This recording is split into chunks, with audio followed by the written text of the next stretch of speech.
Alright y'all, today we are doing a chicken recipe and we are keeping it quite simple. We have this down to 4 things. We are doing a stuffed ricotta chicken breast. For this we have some skinless, boneless breasts, some larger breast. We have some fresh basil. Now I have a lot of fresh basil leaves here. I'm not going to be using all of them. They're just kind of in the bowl I dry them in. Then we of course have some ricotta cheese.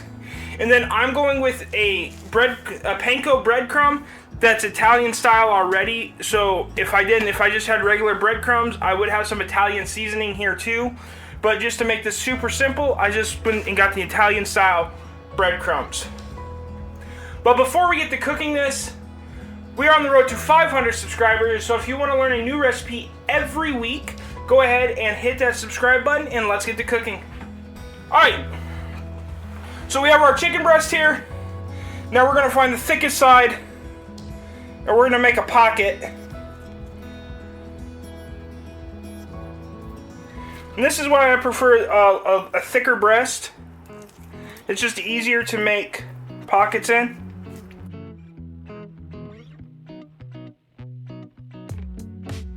Alright, so once we got our pockets, let's go ahead and set our chicken to the side real quick.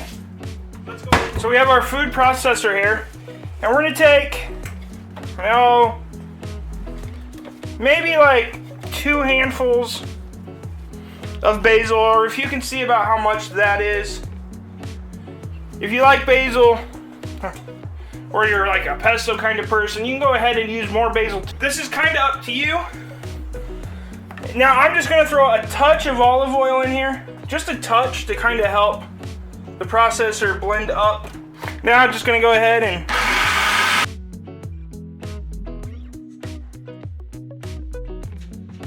so once that's chopped up, now we got to add our ricotta cheese.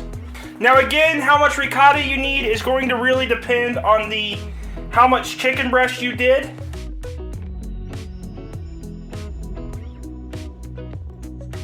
And how big your pockets are in your chicken breast, because you just need enough to fill those pockets.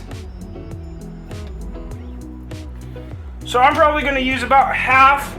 For me, I got the 3 large breasts. I'm probably going to use about 16 ounces. And if we need more, we can always go ahead and just throw a little bit more in the breast itself, since the basil will already be there. Now we need this well blended.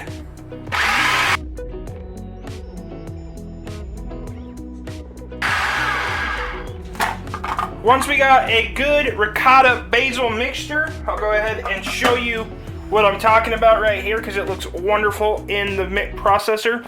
That right there is what we are looking for. So now I've brought our chicken breast back, and I'm just going to go ahead and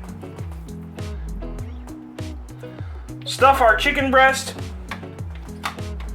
with our basil ricotta mixture until it looks about like that.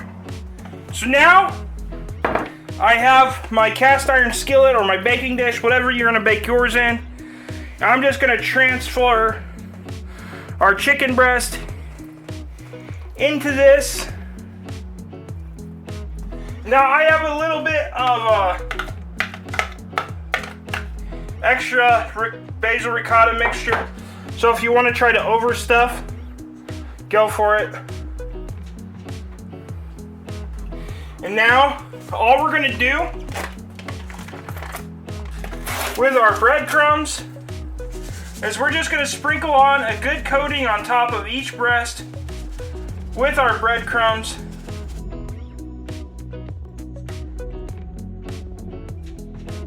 And they'll bake right onto that chicken. Like I said, this is super simple. Now we're gonna throw this in the oven for an hour to 45 minutes to an hour at 350 degrees. At that point, I'll bring you back. Y'all, so it's been an hour in the oven. It is looking amazing. Now all we got left to do is serve this up. But if you want to see more videos like this, go ahead, hit that like and subscribe button down below, and until next time, keep on cooking on.